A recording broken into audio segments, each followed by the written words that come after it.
All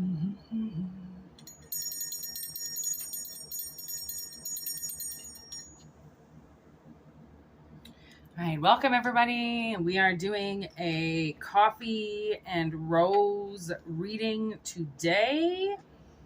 Getting the general message from the energy that we've been so graciously blessed with over the last couple days, which I think is pure satanic.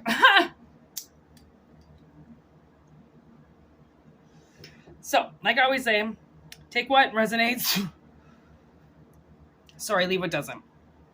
All right? It's not going to resonate with everybody. But have a generally good idea that it will resonate with those who watch it in their own way. Okay? I'm Whitney Moon. Welcome. To all the new subscribers, welcome. To all the old subscribers, welcome back. And we're going to take it from here. All right? Here we go.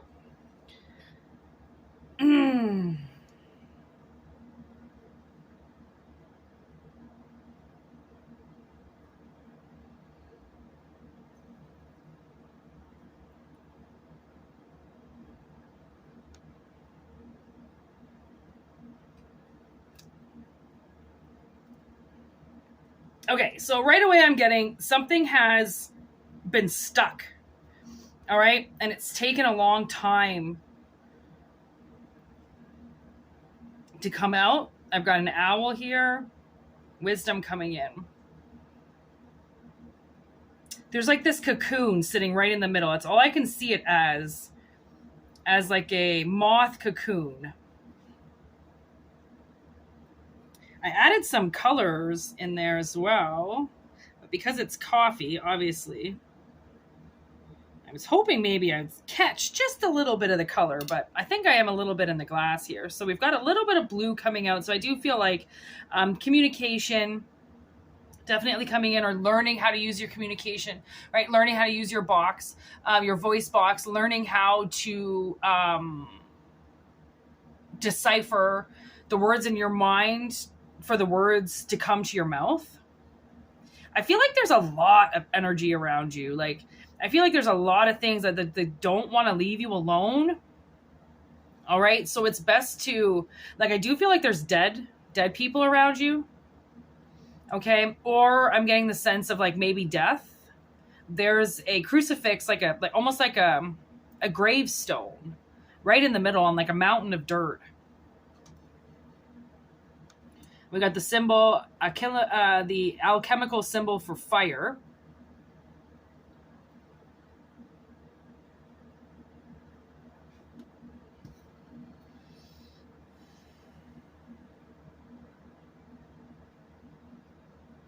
Like, you know what I'm getting this as? I'm getting this as like your mountain, okay? And it takes time to get to a mountain. It takes time to climb a mountain. It takes time to get to know a mountain, to build on a mountain.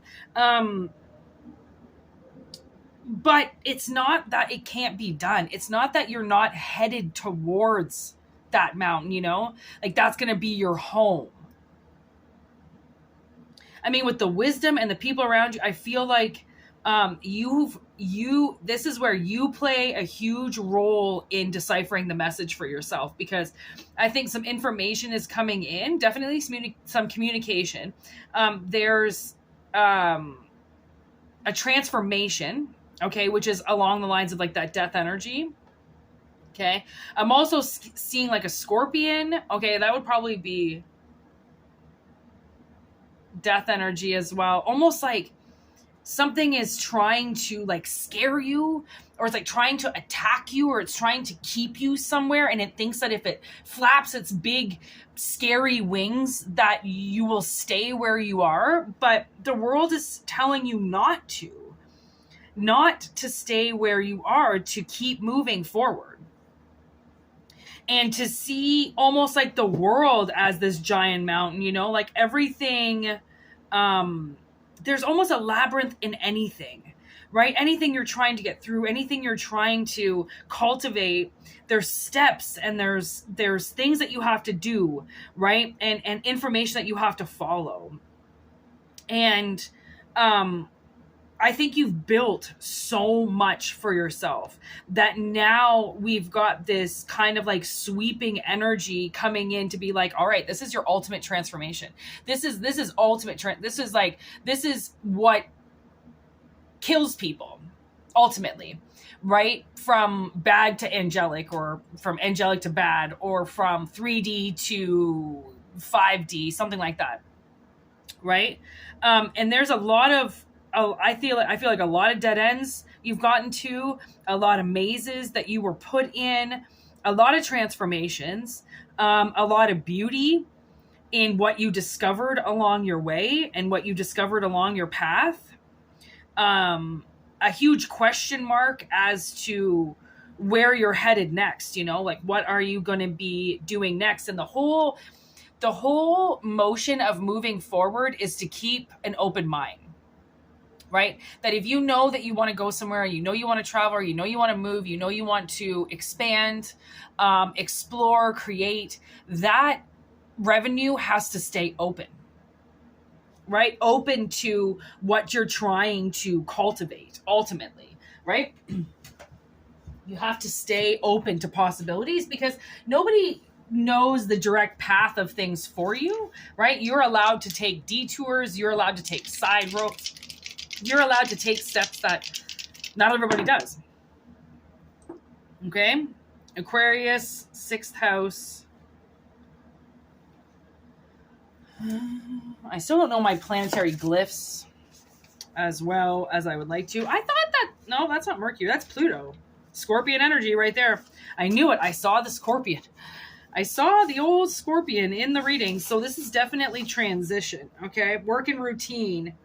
How we work towards other people, body care, illnesses we're prone to, transformation. So I think that with this cocoon, I think that there could be physical ailments in your body that you've been connected to because of trauma, because of PTSD, because of things that happened in your past. We're so controlled by the past.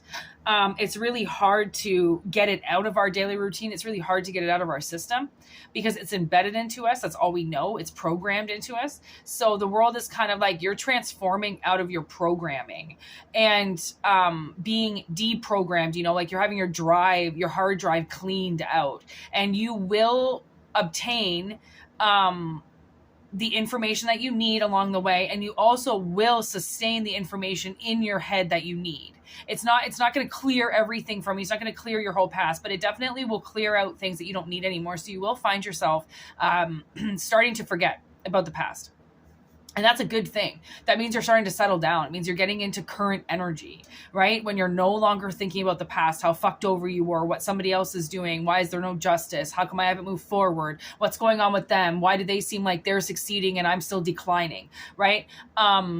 I think the collective is going to start to turn away from that because there's not going to be any time to think about it. There is such an incline on those who have been left behind because there's almost like a target on us now. Like, okay, hello, we're the lost ones. You know, we're the ones that weren't advancing. We're the ones that have been held in this energy, and we're all in the same category, you know, when it comes to this kind of stuff. So it makes sense that it comes up as a collective message because there is so many people suffering from it, right? Suffering from the delusions of somebody else and wanting to get out of your programming so then you can connect with yourself, right? So then you can change your work routine, and like change yourself is really what I'm getting. Change your perception, change the way that you see things. It's all about adaptation, you know, as you get older and adapting to the world around you and not letting the world adapt around you from now on, right? Allowing yourself to adapt around the world, right? And make those small changes to your everyday schedule and routine because you're adapting and you are growing. And if something changes that day or if something is detoured, then you just work around it. Right? It's like learning to be way more receptive with yourself, right? And way more like workable, right? Like people might have found that you were unable to, you weren't team oriented, like you couldn't work with other people. And that kind of motion that they've been putting in your head that you can't work with others, maybe that's what's driving you. When you can work with others, you don't have a problem working with others. It's clearly this person that's saying you have a problem working with others, right? Because if you're not saying it, if you're saying that you're fine working with other people, that as long as people just keep their energy to themselves, you've got no problems, it's them making it up. And I do find that a lot of things come through my daily life that I know for a fact people are making up in their heads. They just, honestly, when you have a lot of unconfident people around you and a lot of slackers, man, all they do is try to just get into your head and take all your ideas and take what you're worth and take everything. It's all about taking, right? Because they connect with you, they get into you, and they begin to siphon. And they don't leave anything behind. They don't want any traces that they've been in there. They're not going to leave any of their energy behind, so then you know that it's them that was just in your head, right? But when somebody comes into your head, you usually get a photographic memory right away. Right? It's like a flash drive. Somebody gets into your head, you're going to see them. You're going to see them instantly if your third eye is open. And whoever you suddenly picture, if there's no reason why you were just thinking about that person, then why did they pop into your head? Well, they popped into your head because they're thinking about you, right? And by thinking about you, they're getting into your head. Right? Because then suddenly, your emotions can be driven off them, and like suddenly how you feel is how they are. It's just, man, people can manipulate personal thought in your own head. And the more that we are open to listening to what is potentially hurting us, then the closer we are to finding the cure to things like schizophrenia. Things to open channels where people are being told by very nasty, narcissistic energies to go and hurt people. Right? Because that's a lot of what schizophrenia is. I mean, it's all about channeling very dark energies. And I lived beside a man who had raging schizophrenia. Like I've never seen schizophrenia like that. Like he would be sitting outside. He sat outside all the time. His balcony was right beside mine. He eventually had to get kicked out. He only lasted in my building for like maybe 30 days. And he would have full-blown fights looking in the mirror. And he would be like, whoever he was telling off, whoever this man was yelling at, it sounded like a narcissistic female that was telling him what to do all the time. And he was trying to fight against it. He'd be like, fuck you. I'm not doing that right now. Why do you always tell me what to do? And like my sister would just be sitting outside having a smoke. And like my window was in between our two balconies. So she was outside, she could hear it. I was inside, I could hear it. Right? Like he was raging, like whoever he was so angry at something that was in control of him. You could tell it was 100% in control of him. And I mean, I talk all day. I'm talking to my spirits. I'm talking to ghosts. I'm talking to demons. I'm talking to things all day, but they're not telling me to hurt anybody. They're not telling me to go cause a war. They're not telling me that people are evil. Like whoever I'm speaking to, whoever I've conversations with are genuinely asking me how my life is and the trials and tribulations I'm going through and who am I fighting with and who have I just had a war with or who's stolen from me. Like this company this morning stole $100 from me right out of my account. I signed up for $7.95 a month. And somehow their first payment was $95. It happened so fast, I couldn't even stop the bank from taking it out. So all I could do was take a screenshot of what they stole. I did not click that. I did not say you could take that money out of my account. And if you don't make this right, I am going to cause a fucking scene. And I'm the kind of person, man, I'm not Karen. Like, I'll call your manager fucking 15 times in a row if you just stole something from me. Like, I won't shut up. I'll get the CEO on the fucking phone. This one time, my sister threw her phone down the garbage chute. Okay, we were living in this apartment building, and she moved in there with her boyfriend at the time, and then her boyfriend was a loser. She kicked him out. Then she tried to get her friend living in there with her. Her friend was a slut, kept bringing home dudes to bang on the couch, while my sister had to wake up every day at like 7 a.m. to go to work. So finally, she's like, can you please move in with me? So I move in with her. I could barely afford it. I was making like $7 an hour part-time, so I could barely afford this apartment, but whatever. It was a chance to live with my sister and be out of my house. So I did it. And oh my God, we were on the third floor. So we had a garbage chute. And tell me how, for some reason, she took her fucking phone with her to take the garbage to the chute. And she threw her cell phone down the chute. And she came back in to the apartment building. And when my sister does something stupid, she usually just stares at me for a bit. And she's like trying to figure it out in her head. But I'll know instantly what she did. Like, I'm like, what did you do? And she's like, I just threw my phone down the garbage chute. And I go, no, you didn't. And she goes, yeah, I did. She looked all around the apartment. She's like, I swear to God, I heard it go down. And I go, it was even in your fucking hand that you had the garbage in. She must have been fighting with her ex. She must have been fighting with somebody for whatever reason why she had her phone in her hand. Anyways, I call Rogers. My sister at that point had been a loyal customer of theirs for, I think 5 or 6 years. At that point, I think, I'm not sure, but anyways, she was a loyal customer. She paid her bills all the time. I got on the phone with a couple of reps and nobody would help me. So finally I was like, you know what? You got to give me to to a supervisor. Like you people are not helping me.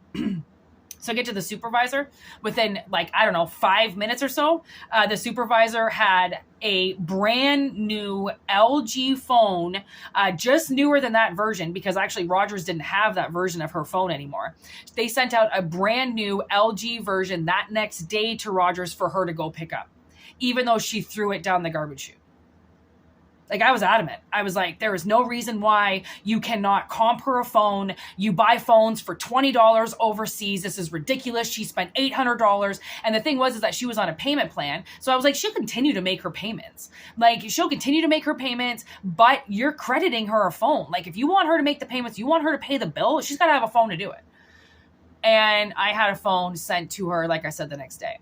And a temporary one, she was able to go pick up at Rogers because we lived across the street from the mall. So she went across the street to the mall, and within a half an hour, she had a loaner phone from Rogers just until they could comp her until the next day. Like, when you realize that companies need you, that things need you, just you yourself, and as a unit with a bunch of other people, but that you're actually a commodity and they need you for some reason, you then can take your life into the driver's seat because now you realize that you're worth something. And it's not a dollar amount. It's not a set amount. It's you're worth something to the world, to companies. People need you. They need to make money off you. They need to take your time. They need to take your energy. They need to survive just like you do. So in a reading like this, where you're transforming whoever brainwashed you, whoever you're trying to get away from in that manner, it's like really the universe is kind of trying to tell you that like you're needed. And that's why you were brainwashed. That's why you were told to believe in things that really you didn't have to. That's why you were connected to people that you really didn't or shouldn't have been connected to, because you had something that they all wanted, right? And they used it. And then when you didn't have it anymore, they walked away until you regained it back again. But do you realize that a lot of people, the collective has been so sucked dry recently that they're not able to replenish their wallets. Nobody can get back up, a paycheck ahead. The world has ruined society. And money and how we work and how we do things. There's no loyalty anymore. Everybody's replaceable.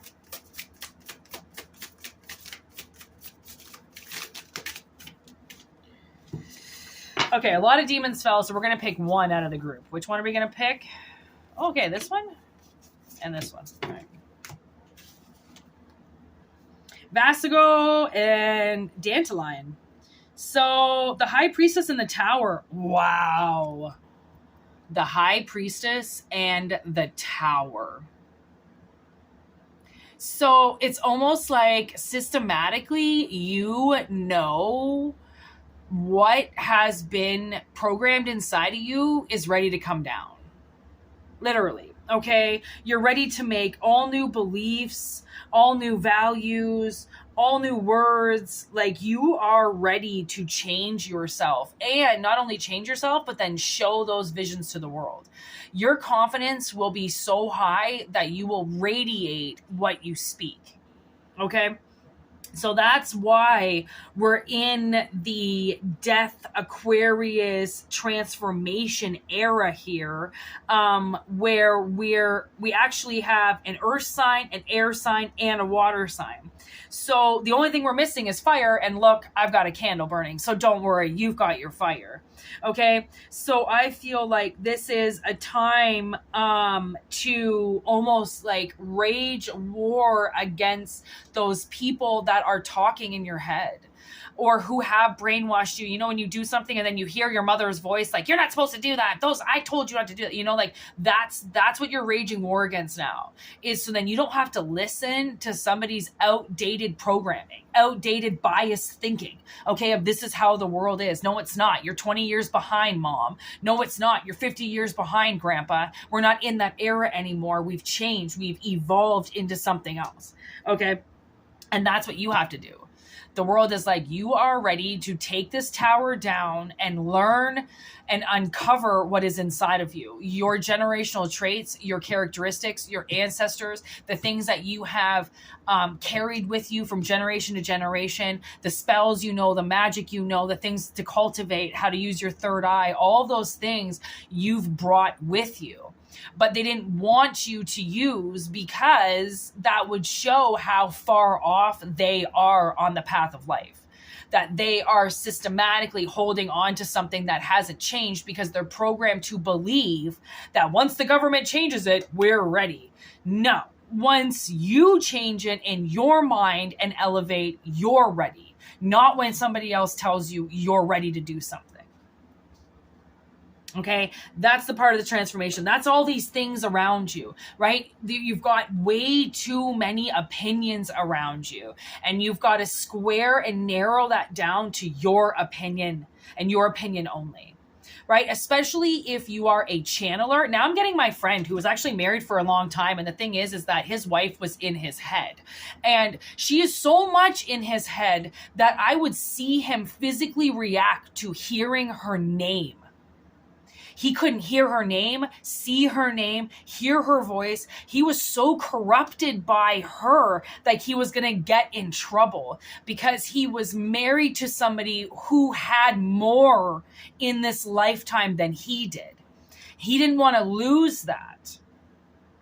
So he systematically changed himself to be a part of her programming.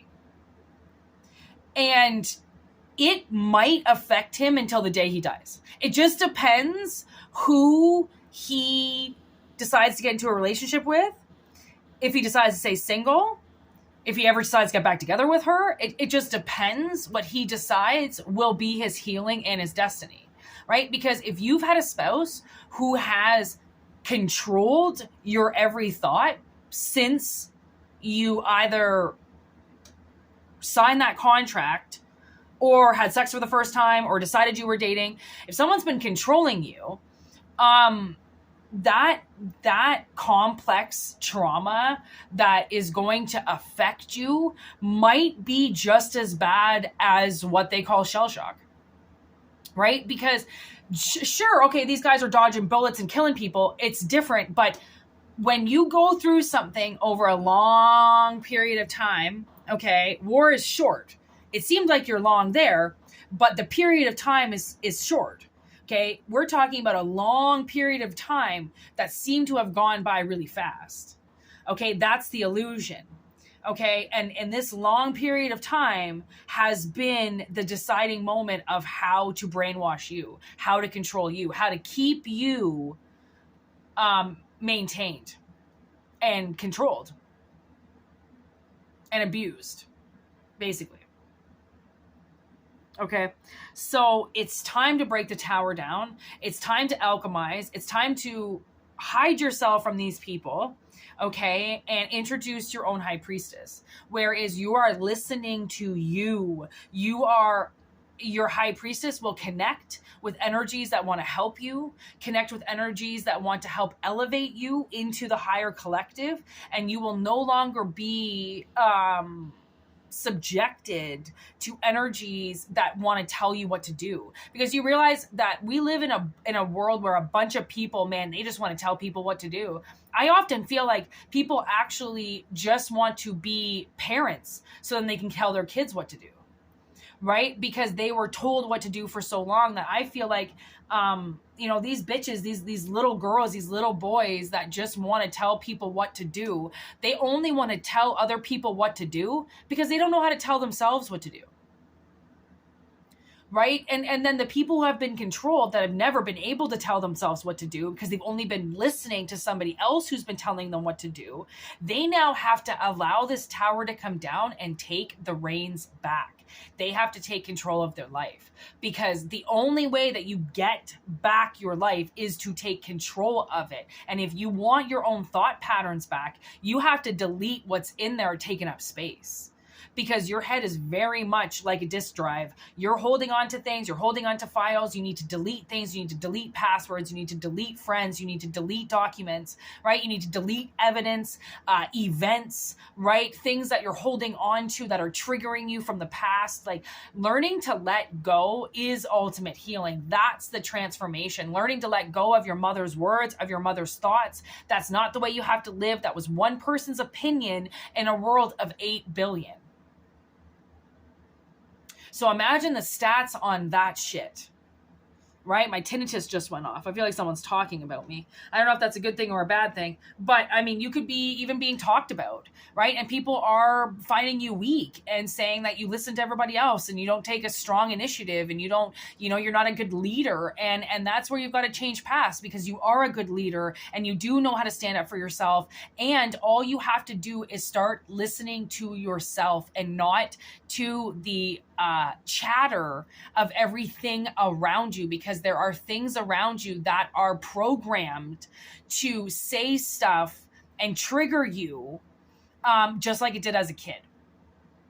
Right? You don't pick up something off the ground. You don't wipe the table. You don't clean your glasses. You don't shut the door properly. You don't clean up the dirt. You get that programming in your head instantly that you're a piece of trash, that you need to do it better, that you don't care about yourself if you're not cleaning your house every day or cleaning your room every day. You don't love yourself if you're not hanging up your towels properly and doing your laundry. That's if you want to be a drill sergeant, sure, then follow all those steps. But if you want to just live your life and get things done when you can because you love yourself, totally different fucking frame of mind we're on. So this is a wave we're riding. And the thing is that I'm kind of on protest right now, and I'm on protest because I was lied to. And when I get lied to, I don't give a fuck. You're not going to get me to bend over. I just bent over for this company for no fucking reason. And then I got lied to about it. And now suddenly something just got taken away from me and I don't really know why. And they can tell me all they want. That's the company's way of doing it, and that's what they want to do. But they just fucked me. And I signed a contract on what was supposed to be done truthfully and honestly and lawfully. So companies all around are breaking the laws, and people all around you are breaking the laws. So disconnect from that type of energy. Disconnect from them. Don't get involved with people who are trying to mess with you, that are trying to mess with your frequency. Go higher than that. And it's all chatter. That's all it is. You can get above it. All right. You can death this out. You can shut your inner ear down to the schizophrenic channels of everybody else. And if you want to learn how to shut people out and calm your head down and calm your tinnitus down or your schizophrenia down, make a personal reading with me. And we can talk about how to channel those voices away from you and to get your voice back. It is all an exercise, surprisingly. So take what resonates and leave what doesn't. All right, collective. It's not going to resonate with everybody, like I say, but I hope that this does strike a chord with somebody. Okay, I hope it does help somebody. And if you are looking for a personal reading, Whitney Moonshine, all one word, whitneymoonshine at gmail.com. You can also check out the About section. My email is there. And thank you for the subscribers and the monthly members. And thanks for everybody who is jamming with the channel, who supports it. I mean, if you support me, I support you. As long as we're on good endeavors, as long as you are following your mission, there shouldn't be anything that stops you. So peace out to everybody. I hope you have a wonderful weekend. Goodbye.